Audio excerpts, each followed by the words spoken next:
Hello and welcome to another Notes in Spanish video. We're up in the mountains north of Madrid in a beautiful forest. Marina, ¿cómo estás?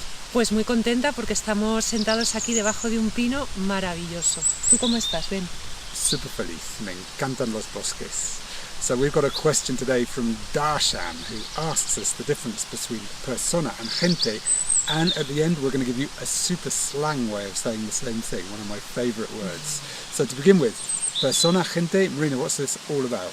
Okay, persona is the singular, is one person. And for example, we could say, es una persona muy interesante. Yeah. Whereas gente means people. Now in English we say people are interesting, or people are strange, or people are very keen to do something this weekend, and of course we're using are is the plural. People, plural, are plural. But in Spanish, when we say gente, we use the singular. So some examples. We would say, la gente está encantada con la llegada del buen tiempo. People in general, people are delighted with the arrival of the good weather. By the way, it's ironic because I think it might be starting to rain.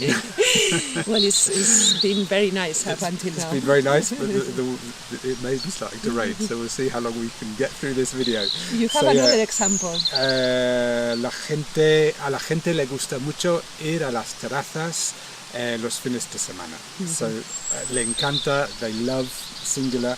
People love going to the terraces at the weekend, for example, to have a drink or something like that. So the thing about gente is that it's a collective noun, but it's singular.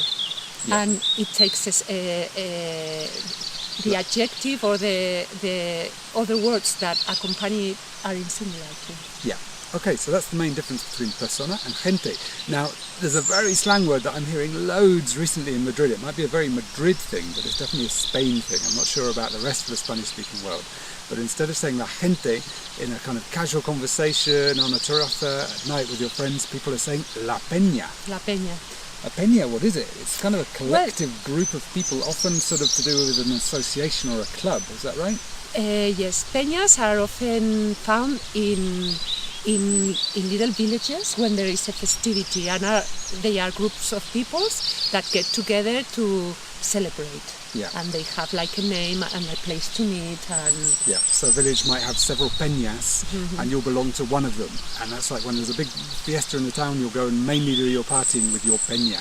Peña is also a rocky peak. A rocky peak, yeah. So instead of saying a la gente le gusta mucho ir a las terrazas, you might hear a la peña le encanta ir a la terraza un domingo, no? Something like that. So instead of gente, you just say la peña. La peña. And if you come out with that, when you're wandering around Spain and talking to Spanish people, they're going to go, wow, this guy or this girl knows their Spanish. So la peña instead of la gente is a wonderful slang expression that's really up to date, and we're hearing loads these days. Occasionally, gente can be found in plural, but very, very occasionally and more in a poetic way. Las gentes de Andalucía, or in literature more. Yeah. So you can hear it, but it's not poetic, common. Not common at all. Not common at all. If you want to be super cool and super notes in Spanish, then you say la peña. Bueno, Marina, tengo hambre. Vamos a comer. Venga.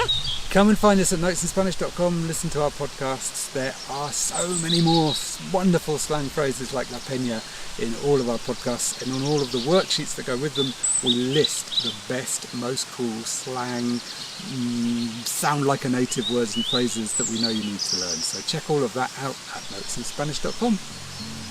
Hasta luego. Hasta luego. Si no puedes decir sí, ¿quién puede decidir?